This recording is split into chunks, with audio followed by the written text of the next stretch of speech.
बंडा मुंडा के युवक की राजस्थान के अजमेर में हत्या। परिजनों ने लगाई गुहार। बुधवार सुबह बंडा मुंडा पहुंचा पार्थिव शरीर। रेल नगरी बंडा मुंडा के एक युवक के गुरुवार की शाम संदिग्ध परिस्थितियों में राजस्थान के अजमेर में हुई मौत। यह घटना पूरे शहर में चर्चा का विषय बना हुआ है। बंडा मुंडा 20 सेक्टर 239 के निवासी रेलवे के ऑपरेटिंग विभाग में कार्यरत ताबलू तांती के बड़े पुत्र हरीश कुमार तांती की गुरुवार की शाम राजस्थान के अजमेर के एक अस्पताल में मौत हो गई। लेकिन हरीश की मौत उसके परिवार और शहर के लोगों के लिए रहस्य बन गया। पिता से बात के कुछ ही घंटे बाद हरीश की मौत को परिवार के लोगों ने हत्या बताई है। हरीश के परिवार ने शासन प्रशासन से न्याय दिलाने की गुहार लगाई है। मिली जानकारी के अनुसार हरीश तांती करीब 10 दिन पहले काम करने के लिए बंडा मुंडा से गाजियाबाद गया था। उसके बाद गुरुवार की सुबह हरीश किसी एक नए कंपनी में काम करने के लिए दिल्ली से राजस्थान के अजमेर के लिए निकला, जिसकी सूचना उसके परिवार को थी। वह अपने स्टेशन तक पहुंचता। इससे पहले गुरुवार की दोपहर में अचानक हरीश के भाई की फोन आया। फोन उठाते ही किसी आदमी ने पूछा, हरीश तांती आपके घर के रिश्तेदार हैं क्या? जिसके बाद हरीश के भाई ने जवाब दिया कि हाँ, मेरा बड़ा भाई है। हरीश फिर उस आदमी ने कहा कि वह अजमेर जीआरपी थाने से बोल रहे हैं। हरीश ट्रेन में दूसरे के सामान के साथ छेड़छाड़ करते पकड़ा गया है। अभी थोड़े देर बाद उसे कोर्ट भेजा जाएगा। फिर जीआरपी कर्मी ने हरीश के भाई को एक वकील का फोन नंबर भी दिया और कहा कि यह एक वकील का नंबर है, उनसे बात कर लो, वे तुम्हारे भाई का बेल करवा देंगे। जिसके बाद हरीश के पिता ताबलू तांती ने अपने बेटे के बेल के लिए उक्त वकील से बात कर ऑनलाइन के माध्यम से वकील को 5,000 रुपए भेजे। फिर शाम को 5 बजे वकील ने हरीश के पिता ताबलू तांती को फोन करके बोला कि आपके बेटे को 151 धारा लगा था, अब बेल हो चुकी है। इतने में हरीश के पिता ने वकील को कहा कि मुझे मेरे बेटे से बात करनी है। जिसके बाद वकील के फोन पर हरीश ने डरे सहमे हुए आवाज से अपने पिता को कहा कि पापा, मैं शायद अब घर नहीं लौट पाऊंगा। मैं कुछ गलत नहीं किया हूँ, मुझे 2 लोग द्वारा फंसाया गया है।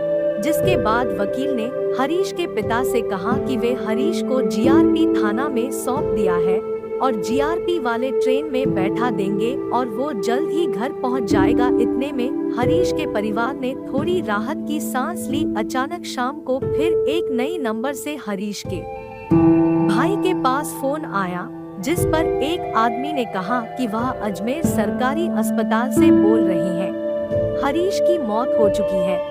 यह बात सुनकर हरीश के माता पिता समेत पूरा परिवार सदमे में आ गया। सबका रो रो कर बुरा हाल है। फिर अस्पताल के उस आदमी ने हरीश के भाई के फोन पर वीडियो कॉल कर हरीश के शव को दिखाया। हरीश के परिवार के लोगों ने देखा कि हरीश का सिर और नाक फटी हुई थी। हरीश का पूरा चेहरा खून से लथपथ था। हरीश के पिता ने उक्त अस्पताल कर्मी से उनके बेटे की मौत का कारण पूछा तो उन्होंने कहा कि आप लोग अस्पताल आकर अपने बेटे की लाश लेकर जाएं। यह सूचना पाने के बाद हरीश के परिवार के लोगों के मन में हरीश की मौत को लेकर कई सवाल उठ रहे हैं। हरीश के पिता ताबलू तांती और मां रुक्मिणी तांती ने हरीश के मौत को हत्या बताया है। उन्होंने ओडिशा प्रदेश सरकार से गुहार लगाई है कि उनके बेटे की मौत का पूरी जांच करवाएं। हरीश के पिता और मामा शुक्रवार के दोपहर में एम्बुलेंस के माध्यम से अजमेर गए हैं। बुधवार सुबह 10 बजे बंडा मुंडा पार्थिव शरीर लाया गया। फिर अंतिम संस्कार के लिए वेदव्यास घाट ले गए समाज के परिजन, रिश्तेदार और सगे संबंधी उनके घर में श्रद्धांजलि देने के लिए पहुंचे, जिनमें अधिवक्ता देवानंद तांती, बीजद के युवा नेता चंदन तोरई, समाज के जशोवंती बाग, समाजसेवी परमजीत सिंह संधू और झिल्ली दास थे। मोर पुओ जाइथिला दिल्ली नु गाजियाबाद काम करी जाइथिला। तार पछे गाजियाबाद नु आसला दिल्ली जीबी कहला। से गाजियाबाद रे 5 दिन काम करला। 5 दिन परे कंपनी जेने के काम करी जाइथिला से माने काम सरी गला कहले। सेनु मोर पुओ फोन करला कि मां कंपनी वाला माने काम सरी गला कहले। आर पलै गले मोरने पैसा नीन खाइबार लगी केन्ता करबी रहबी केन्ता खाइबी केन्ता कहला तार पछे हमें पैसा पठालु ताके तार परे खाइला पिला तार पछे घर आसबो हेले आसी जा कहलु तार पछे फेर जने फोन करला जेने आगे काम करसी सेने भी फोन करला आर जन के भी फोन करला तो ठीक अच्छे काम करी गुजरात जीबी कहला तो ठीक अच्छे अगर गुजरात जीबू हेले फिर हमें पैसा पठे देलु 1000 टंका जेने पठे देला जहाँ ने काम करसी गुजरात रे टिकट कटा आ बुधवार दिन राति टिकट कटा आउ 10:25 रे ट्रेन अच्छे दिल्ली रु अहमदाबाद कहला तो मोर पो हेतकी कहला और टिकट कटाला हमके कहला और फोन नहीं करे कल के फोन कर भी कहला तार पूरे तो दूसरा दिन 2 बजे फोन आसला दूसरा दिन फोन आसला मोर पुअर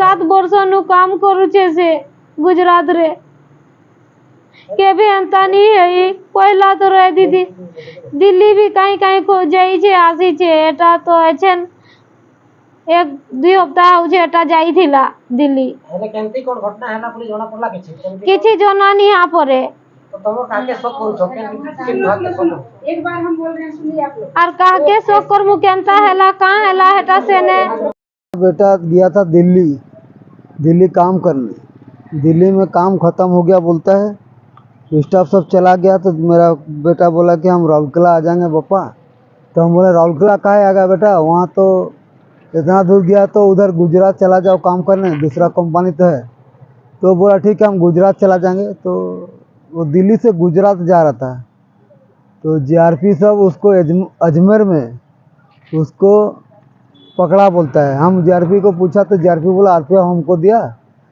तो लड़की को छेड़खानी कर रहा था तो हम पूछा कोई कंप्लेन किया नहीं कोई कंप्लेन नहीं किया लेकिन आरपीएफ दिया बोल के उसको हम लोगों ने 151 का केस दिए बोला 151 का केस दिए बोला तो हम बोले 151 का केस तो बेल होके आ गया हम तो बंडा मुंडा से उसको पैसा भेज दिया था वकील को उसका बेल होके आ गया आपको हम बोला कि उसको टिकट कटा के गुजरात भेज दीजिएगा आप बोला हाँ हम टिकट का गुजरात भेज देंगे आप बोल रहे थे आपका बेटा का वकील जब छोड़ा हाँ। तो आपका बेटा का बदन में एक दाग नहीं था एक दाग नहीं था मेरा बेटा बात किया मेरे को 7 से ऊपर जब हॉस्पिटल गए तो उसका बदन में क्या कहाँ का लगा था अरे उसका हाथ टूटा हुआ है गर्दन टूटा हुआ है मुंडी में पूरा फटा हुआ मुंडी अब आगे क्या ये करता हम आगे चाहते न्याय चाहिए मेरे को मेरा लड़का क्या हुआ क्या नहीं कुछ मेरे को पता नहीं जो हॉस्पिटल में छोड़ा है उसका नाम एंट्री नहीं है इतना बड़ा डिस्ट्रिक्ट हॉस्पिटल है गवर्नमेंट हाँ उसका नाम एंट्री नहीं है 108 में आया बोला गाड़ी का नाम एंट्री नहीं है एक तो जीआरपी का नंबर है उसमें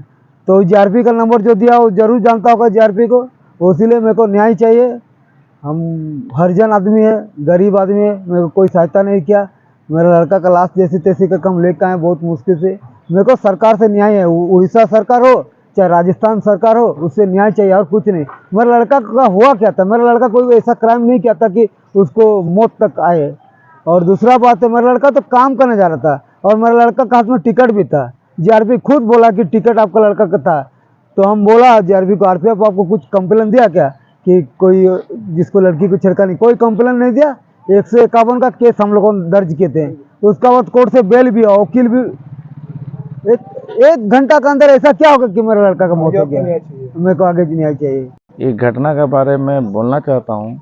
मैं हरीश तांती को तो छोटा से ही जानता हूँ, मैं छोटा से ही जानता हूँ।